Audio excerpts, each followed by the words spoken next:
অতীত নিয়ে টানাটানি করে জাতিকে বিভক্ত নয়, সবাইকে নিয়ে রাষ্ট্র গড়বে জামায়াত। কিশোরগঞ্জে বলেন শফিকুর রহমান, হ্যাঁ এর পক্ষে ভোট দিলে জিতবে বাংলাদেশ।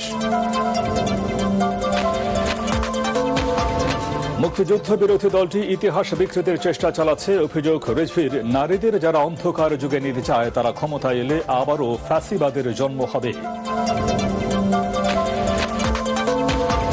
রাজনৈতিক সংকট কাটাতে হ্যাঁ ভোটকে জয়ী করার বিকল্প নেই বললেন আলী রিয়াজ। প্রচারণার ঘাটতির কারণে গণভোটের উদ্দেশ্য মানুষের কাছে স্পষ্ট নয়, অভিমত বিশ্লেষকদের।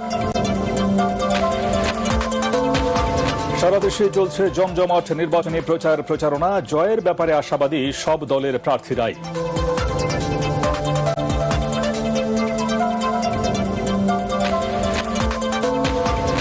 বদলে যাচ্ছে র্যাব, নতুন নাম স্পেশাল ইন্টারভেনশনাল ফোর্স SIF। পোশাকেও পরিবর্তন আনা হবে, ব্রিফিংয়ে জানালেন স্বরাষ্ট্র উপদেষ্টা।